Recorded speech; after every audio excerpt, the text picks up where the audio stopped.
Assalamu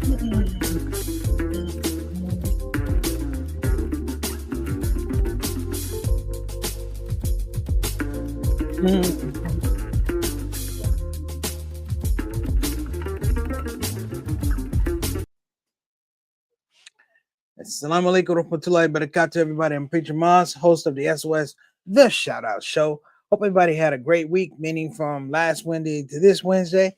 I had a wonderful week. Want to give a shout out to the people of Queens, New York. That would be El Alham Academy, Queens, New York. Beautiful young school, just started, only about 3 months old. They have first through sixth grade. Parent support was amazing. Child participation and little presentations were amazing. They had a beautiful reciter, Sister Fatima Masood, who came with her father. Her sister, Sister Mariam Masood. They are actually Quran reciters, amazing young women. And let's make sure we keep them in their du'as, keep all the young children in their du'as. And of course, the Majlis of Queens. I had an opportunity to perform at their function actually on Sunday as well. And I wish all of them well. They had a really good function. And I hope, inshallah, that they're moving forward and progressing and evolving. Okay. On top of that, brothers and sisters, we want to get to it. Let me tell you what this show is going to be about. A portion of the show is going to be part of a countdown. This show is affectionately named as 12 Things Muslims Must Do During the Trump Era. Now, I had not gone to Instagram Live just yet, Satana. I forgot. That's why we have the banner. So today's title is 12 Things Muslims Must Do in the Trump Era. Let me tell you how I compiled the list. Number one, I compiled the list not just off of political climate, present political climate. I didn't do that. I actually looked at the reaction of Muslims throughout the several aspects of the years and how we've kind of matriculated in the history of Islam in America. This is not for Muslims in other countries, though you may want to do it. You may want to do it, but you know the government democracies may be different. You may want to do it, but for here in the United States, I felt like we needed to do this because the United States frames itself as a beacon of democracy. As well, they frame it as the most powerful country in the world. Therefore, as Muslims who are in quote unquote the most powerful country in the world, we have to have a prescription for everything that's going on today. We have to have a directed response for the things that are going on today. And more importantly, we need to be able to coalesce and have communications with ourselves in our communities without other people listening in. At some point in time, we need to shut the gate. We need to close the ranks and start having conversations about what it is to be Muslim in this country, and from that, find a prescription to move forward. This is not bashing any of the Muslims that do great work, the cares, the impacts, the journalists, the Mehdi Hassans, all those people. This is not it. I'm not bashing anybody. But I will say, without any hesitation, that this presentation does present something that you don't see in the media, which is very strong pro-black Muslim stance about what it means to exist, excel, and be free in this country. That's the thing that's been missing. We don't talk about it, we talk around it. Thus, we continue to lose elections. Thus, we continue to lose our fights on aspects of religious freedom here in this country because we are afraid to truly speak truth to power in the way that King did it, in the way that Malcolm did it, in the way that Muhammad Ali did it, in the way that Elijah Muhammad did it. We have not had that type of gravitas within our ranks for quite a long time. And quite honestly, we need to get back to it. So I decided to take some time and structure this list. This list is 12 through 1. We're going to start with 12 today and work up through 1. And like Stephen A. Smith says on ESPN, this list is very fluid. It's very fluid. Some of you may come up with some ideas. You can put them in the comment section. Satana, if they have good comments, Satana, write them down. Lock them down because you know what? My list is fluid. And more importantly, I'm open to suggestion. I'm also open to criticism. I'm open to suggestions. I'm open to criticism. But what you're going to understand is these things are things I feel are resolute, and they're not coming out of left field. These are things that are not pie in the sky. Some of the things I'm talking about are feelings and sentiments for certain portion of the African American Muslim community and immigrant Muslim community in America that we're just not talking about because we're afraid that we're going to insult somebody, that we're afraid that somehow we're going to hurt somebody's feelings. I'm going to talk about that on the show as well. So listen, we're going to get started. This is Preacher Moss, the SOS, the Shout Out Show, talking about 12 things Muslims must do in the Trump era. Don't go anywhere. We'll be right back.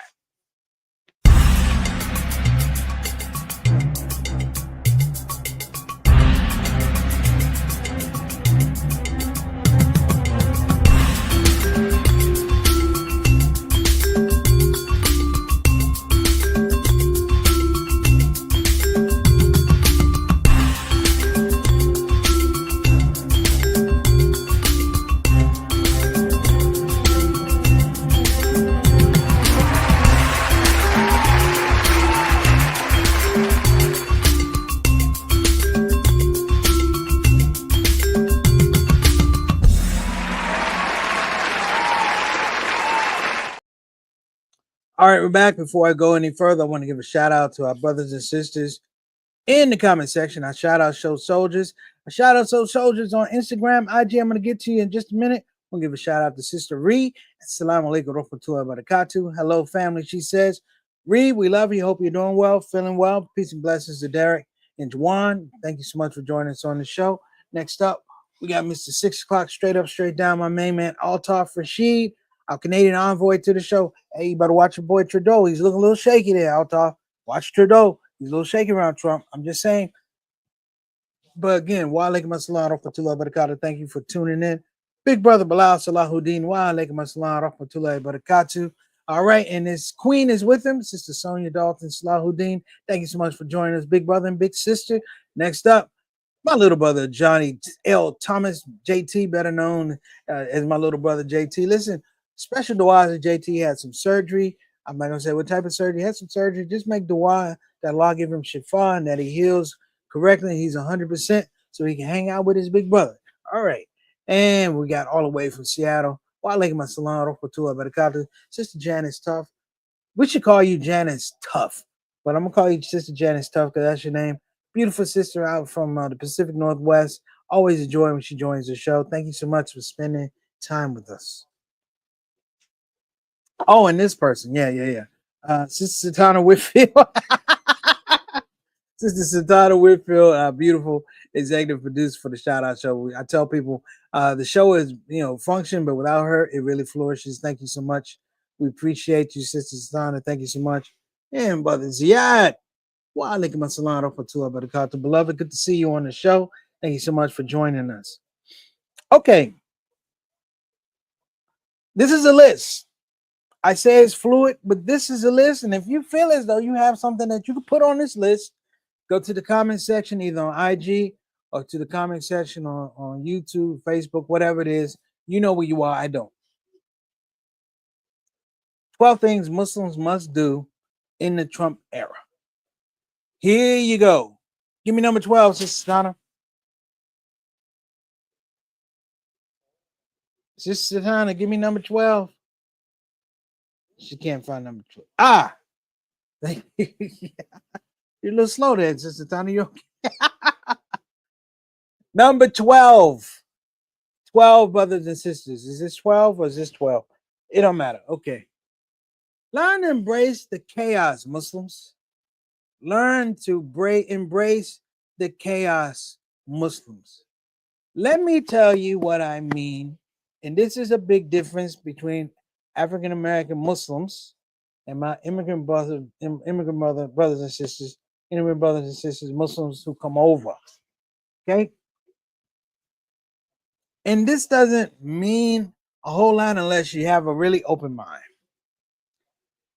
The context of being an African American Muslim in the United States means that even when you took your Shahada, you're still black. You can become an imam, you're still black. You can become a mufti, you're still black. You can become anything you want to in the space of your land. You can be a hafiz, a scholar, a mufti. All these things are sheikh, but you in America are still black. You know why? Because the people that don't like you don't speak Arabic. The people who don't like you don't read Arabic. And this is something we've known for a very, very long time. Therefore, brothers and sisters, the absolute essence of being an African American and African American Muslim and anybody, people of color in this country is that not only do you have to embrace the chaos, most of the chaos is not yours. Decisions are being made that have nothing to do with your best interests. So stop playing. And there are some brothers and sisters who come from Muslim countries to come here and they act like the chaos is new. It's not new. If you do world history, you know what? Hey, as beautiful as religion, as beautiful as our religion is, it's a religion that had to go through some wars. It embraced chaos. India, Pakistan, these are places who had embraced chaos. The Middle East embraces chaos. This is before the 1948, brothers and sisters. We're talking about historical clashes. Religion, in and of itself, requires you to understand that for religious freedom or religious expression, it required chaos to have it. Therefore, when you come to the United States or you live in the United States, stop hiding behind Islam thinking that your religion is going to stop the chaos. No. Your religion, brothers and sisters, teaches you to embrace the chaos and turn it against the chaos to create something beautiful out of this situation. Case in point, Africans are brought here, taking they stripped of their name, their religion, their culture, their God. Somehow, some way, in this spark of religion, in this absolute degradation, they find religious purpose, and somehow they figure out that this reality is not my reality. And Islam gives them the situation scenario. Don't you realize that this religion, even the Christian religion, repurposed for black identity, allow the black man and the black woman not to lose their damn mind? That you wake up every day understanding that legally, socially, culturally, the cards are stacked against you. And the people, brothers and sisters, who excel in this situation, the people who are the giants of our time, did what? Embrace the chaos. They didn't run away from it. Now, some people go, well, preach, what are you saying? What are you saying? I'm saying when you get up in the morning, brothers and sisters, when we get these chats, we have a lot of chats now on WhatsApp and WhatsApp. All we do is talk. All we do is talk. We talk to one another and we raise hell with one another and we go up against one another. We speak against one another. We fight and argue. But to the man, we don't say anything. To the people who don't like us, we don't say anything. Let me give you a prime example, brothers and sisters. We don't want to engage the chaos because we think that there's something to lose, that there's something tangible to lose. Let me tell you something. There's only something tangible to lose if someone gives it to you, right? If there's something you've earned and grown, and that thing has to be something that someone else wants. Someone's had to want that for a very long time to take it from you. We create this scenario like, oh my gosh, Islamophobia, oh my gosh. The minute those planes hit the World Trade Center, Muslims were in panic. Oh my gosh, hope they're Muslim, they're Muslim. Oh my gosh, what's going to happen to them? I'm going to tell you the facts. If you didn't do something, act like you didn't do something. Instead of involving yourself in all of this chatter talking about it wasn't me, because if you say it wasn't me, what you're saying to the people who are listening, it must be somebody else. Maybe you know who it is. Embracing the chaos is a part, brothers and sisters, of being American. Forefathers of this country embrace chaos. That's the only way to get away from British rule. Your pioneers in this country embraced chaos. They didn't accept slavery. I'm not saying it was like, a Django movie, but I'm saying they didn't accept slavery. And that was coming over on the boat. And this is a part of intelligence Malcolm X talked about. That to arm yourselves against people who are armed against you, that's not being a terrorist. That's intelligence. God, Allah tells you to protect yourself, to protect your ummah, to protect your family. And the only way you can do this is embrace the chaos and understand that these are the things that are outstanding, that are staring you in the face. Let me tell you something about Islam in America. The way people who aren't Muslim, who don't like Muslims, see, this is the way Muslims think. Hey, Satana, watch this. Watch this. This is the way Muslims think, right? The people that don't like you believe that if they dropped the $100 bill on the ground around you, that you would pick up the $100 bill, go find them, and give them the $100 bill back. That's the way this is. That we would take the $100 bill, we spend $1,000 trying to find out whose $100 it was. Why? Because we want the barakah, alhamdulillah, and we give them $100. That person's going to take the $100 and they're going to look at us like they're crazy. Now let's flip it around. If a Muslim dropped $100 around somebody that don't like them, they ain't bringing that $100 back. In fact, the only reason they're going to come back, around is if you drop another $100. And that's the game, brothers and sisters, because these folks create the chaos. They create the chaos. And when I say they create the chaos, they are definitively afraid of the chaos blowing back on them. You know, after Muhammad Ali passed away, and I talked about this, there was a conversation that was had at the Yum Yum Center in Louisville, Kentucky, because a lot of people felt like he was the last person that these animals would listen to. He was the last person that they feared. That this generational athlete, for all he had done, good, bad, in between, his growth as a Muslim, his embrace of Islam, through the nature of Islam, and then evolving, they feared him. They feared him because this is a guy that embraced the chaos. He didn't run. And then he took the chaos and turned it into something beautiful, and he gave it to everybody else. And he inspired a nation of people not to be afraid. Hey, let's be. Hey, Imam Jamil, same guy. He's locked up right now. I'm gonna say it. Free Imam Jamil. But you know what about Imam Jamil? He scared people because the kind of understanding he had about chaos and his enemy, he turned it around. If you went to West Side in Atlanta, you know what I'm talking about. Even to the point now that he's been incarcerated over 20-some years, they still fear him. So, okay, we got Brother Tariq. All right, survival lessons from what? Assalamu alaikum, Brother Tariq. I know I owe you something. I apologize. And Brother Enrique, Rashid, my main man, my Bayan alumni. What's going on, Brother Enrique? What he said?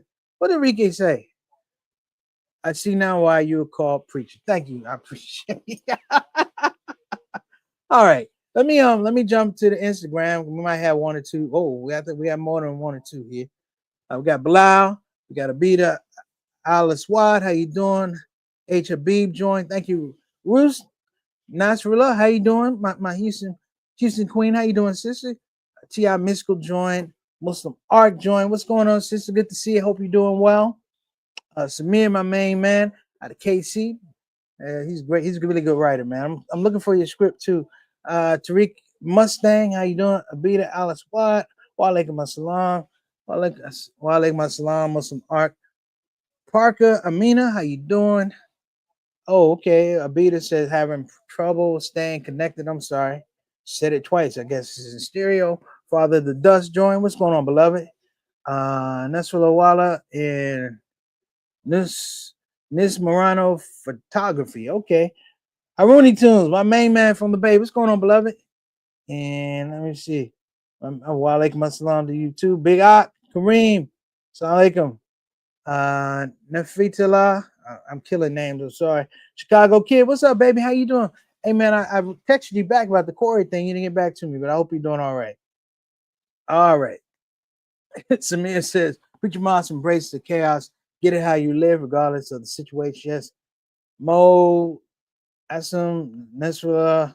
Okay, cool. Samir. Okay, so we got quite a few more. Alhamdulillah. Okay.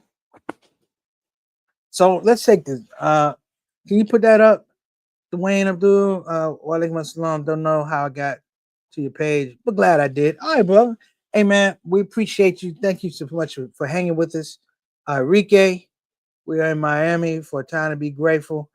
Hey, I wish I could be there, but I got to be other places, man. Please give everybody my salams while you're down there. Give them hugs. Tell them next year we're gonna do something big. All right. With the difficulty is ease. Okay, there you go. There you go. I agree. I agree. So I just talked about number 12, which is learn embracing chaos, Muslims. When I say learn embracing chaos, I want to tell you guys something that's really, really important. Most of the people that give you chaos, they don't really have a viable plan B or plan C. The idea of giving you chaos is that it gets you so discombobulated, so dispirited that somehow, some way, you become uncreative. That somehow you can't develop you can't discover your way through a problem. And when they figure out you can do that, they try and keep you in a box. Okay. Learn to embrace the chaos. Predict when chaos is coming. Forecast when chaos is coming. When you can see chaos coming, you can turn it and pivot whichever way you want to. You're dealing with people that don't have pivots. They don't have plan Bs. You know, there's a funny story my grandfather told me years ago about being down in South Carolina and they were going to hang this guy. I don't know what he did, but the whole town was like, they're going to hang this guy. They're going to hang this guy. And the whole town was talking about, we're going to hang this guy. And my grandfather laughed because, the guy had moved out of town the week before, right? So they didn't have anybody to hang. So the whole scope of this chaos hinged on being able to hang this person, but you didn't have a hangee. And they didn't know how to figure it out because a whole schedule had been set up around the hangee. And pretty much all the smart black people left town in case they wanted a substitute hangee. But my grandfather said something was really important. He said, these people are not very creative. He said they had barbecue. He said they had uh, baked goods. The people didn't know if you don't have the hanging, well, hell, have a picnic. That tells you how people are uncivilized. You know what I'm saying? So, okay. All right.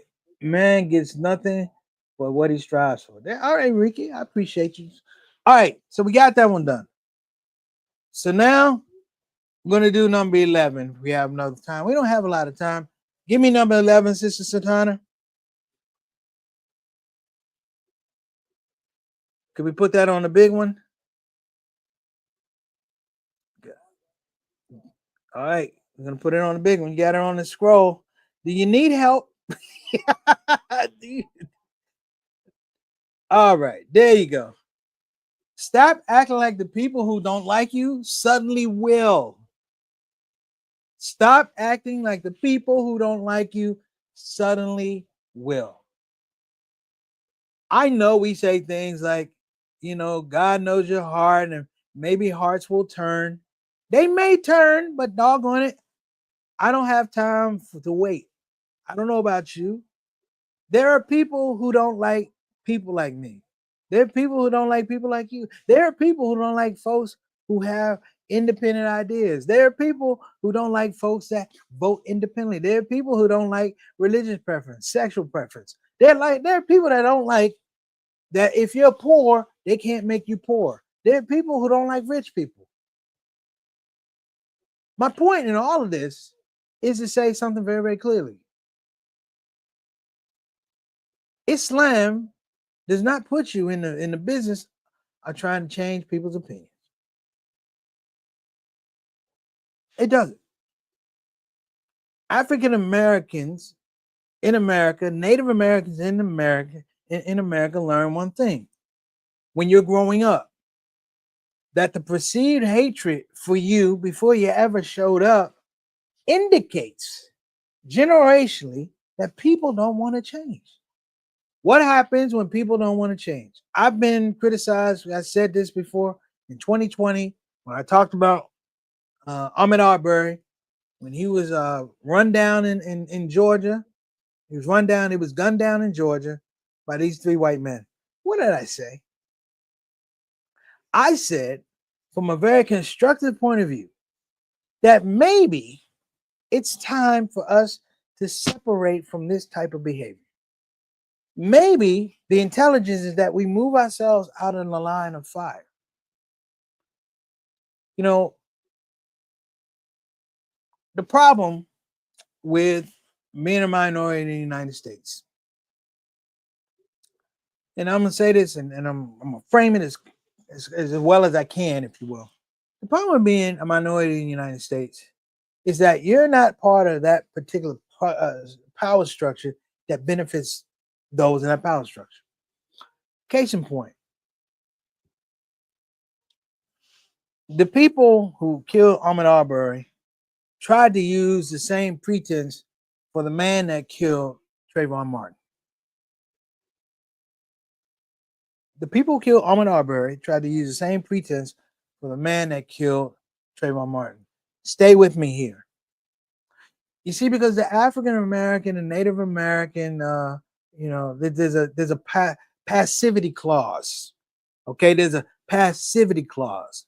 Like my grandfather said when he was growing up, couldn't look a white man in the eye. A passivity clause. If a white woman is coming down the sidewalk, you have to jump off the other part of the sidewalk so you can have the whole sidewalk. Hear what I'm saying now? A passivity clause.